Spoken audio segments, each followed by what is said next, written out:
Man Up Inc. is a non-profit organization located in the East New York neighborhood of Brooklyn. They held their first ever Manhood Conference and Resource Fair on January 16, 2016. The conference took place at the Van Sicklen Community Middle School under the Fatherhood Initiative pillar. And so this pillar right here particularly deals with the men and the boys of the community, and the fathers and the sons. We wanted to make sure that we get a chance to concentrate on, manhood in a number of different ways. This men-only meeting is one of Man Up's personal development services to the community. It brings together all the men and boys of the organization to have manhood development conversations and for them to also benefit from the resources that Man Up and their community partners offer. I came to this conference to just learn, be educated, try to learn something, take something from it. Just being around positive black men, strong black men, and seeing what hearing their story and seeing what they might have went through and hearing what they might have went through, and applying their lessons to my life as it relates to just, not even just fatherhood, but just, being a man and soul. This meeting was also attended by participants who came to support the Fatherhood Initiative. So we are encouraged as men in the neighborhood by this initiative, and we're going to do everything we can do to support that. A lot of the organizations here, they already been active in their own sphere of influence and to try to stem violence and improve in our community. But I think right now, a coalition is being pulled together that we can make a demonstrative difference. While some speakers partnered with Man Up to do workshops, one of the workshops was about growing from boys to men. Basically what I was laying down was some principles of what it is to be a responsible man, to be a man who is not only accountable to himself, but to his family and to his community. We talked about some of the challenges that young black men face in society and how they need to be armed with a different set of tools in order for them to be successful. We talked about the images that are created that portray them as violent and predatory that are false. And then we reached back to yesterday and talked about the fact that they are descendants of greatness, that they are the sons of kings, and that they are the descendants of men and women who laid the foundation not only of humanity but of civilization. And so we began to talk about how do we present positive role modeling for men? How do we begin to demonstrate the principles that we discuss? How do we begin to show young men the path from boyhood to manhood? How do we create a rites of passage, an environment, and the conditions that allow them to reach their fullest potential? And so we had a very robust discussion. There was a lot of interaction. We had quite a number of young men in the audience, and we were so pleased to walk away with some basic principles, that we would greet each other when we see each other on the street, we would greet young men, that we would give each other a hug from time to time, that we would show love and respect for each other, and that we would actually be the change that we want to see. Heavenly Father, we ask of you at this moment to bless each and every one of these elements. And we ask, Father, oh Lord, for you to keep us in unity, each and every one of us, at this moment. Not only right now, but when we go home, we can speak to young brothers, we can speak to everybody else, and unify and make a difference in our community. Amen. Amen. The conference speakers also talked about love and the need to reach out to help young people in the community. So, you heard me earlier saying that our young men, our young black men, they're screaming, they're crying out for guidance. But there was something that Divine Prior said earlier. He said that they want to know that you care. They want to know that you feel some kind of passion for them. And I had a young brother come to me, I said earlier, who was, he was a gangbanger. He carried plenty of guns, but he was tired of that life. He said he had a child coming on the way. He said he didn't want to do that no more. And I said, well, what do you want to do? He said, I want to care for my child. I want to get a job. He said, they're offering me a job in construction. And I told him, I said, all right, I'll give you some money and I'll pay for you to get your OSHA card. He got his OSHA card. I drove him, picked him up from his house and drove him to the place where they were doing the training for the OSHA card. He got his OSHA card and he got a job. And he said to me, he said, Brother Ron, I appreciate this here. He said, you know, you're a pretty cool guy. He said, I never thought you would just even talk to me or take time with me. I told him, I love you, man. I said, but you have to love yourself. You got to feel. I was a parole officer in Brownsville. You know what they say about Brownsville. I'm from the Ville. I never ran, never will. Some of the same cats that were in Brownsville, that were under my parole supervision, they told me, said, Mr. Stewart, that's what they called me. He said, you care about me more than the so-called father that I had. He said, you're more a father to me. So there's an emptiness, and that we have to replace. There's an emptiness in these brothers that feel that no one cares. That's a human quality. I don't care how much money you have. People want to know that you generally care about them. I'm 16. I'm having a baby on the way. I'm trying to do the best for me and my baby and my family. The only reason why I came here was because I needed help, because I couldn't do it. I want them to teach them like how to be a good parent.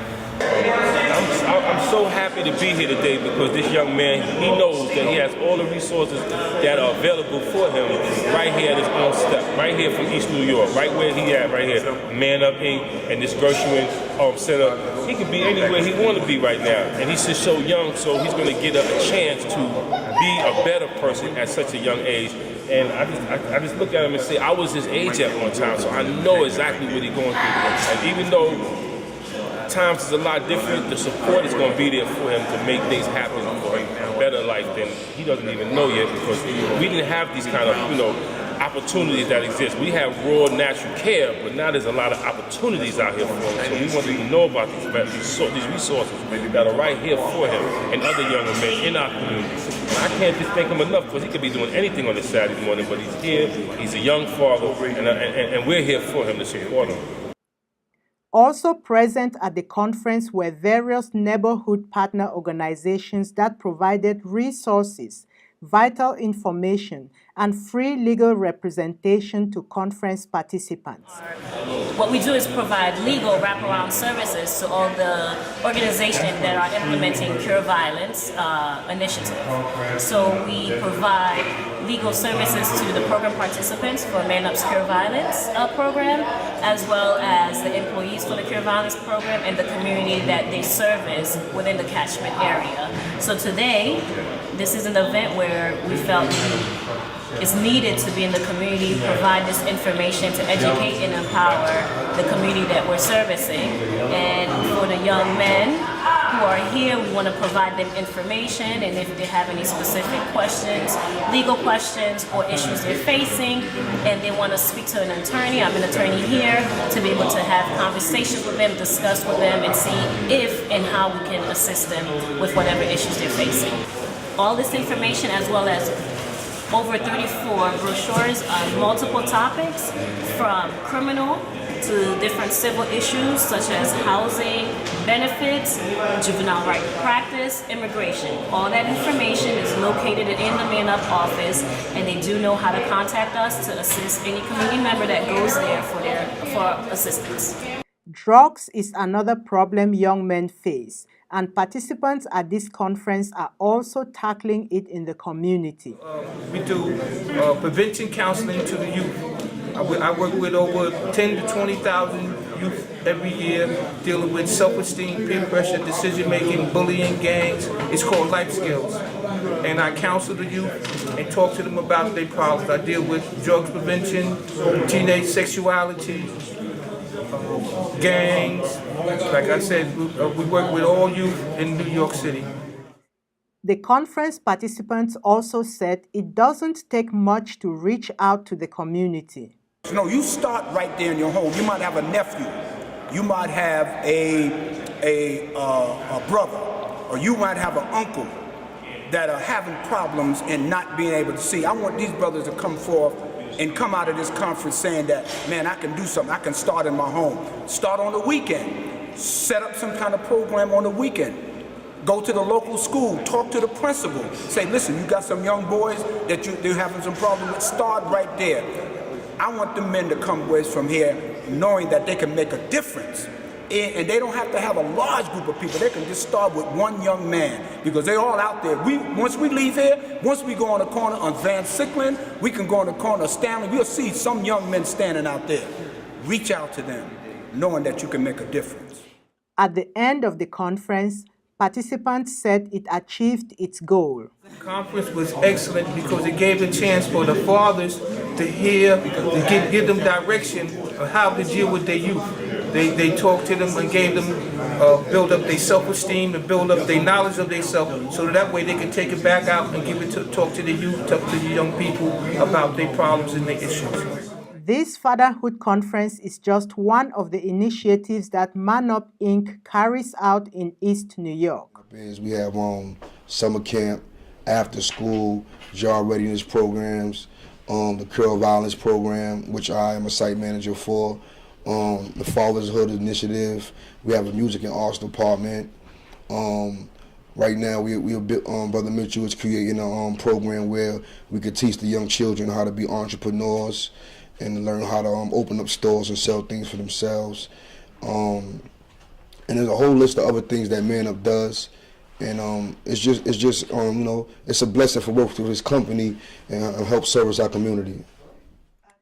Man Up Inc. has existed for almost 11 years, and it's mainly located in the East New York area with sites in Brownsville and close to the new Gateway Mall and still expanding.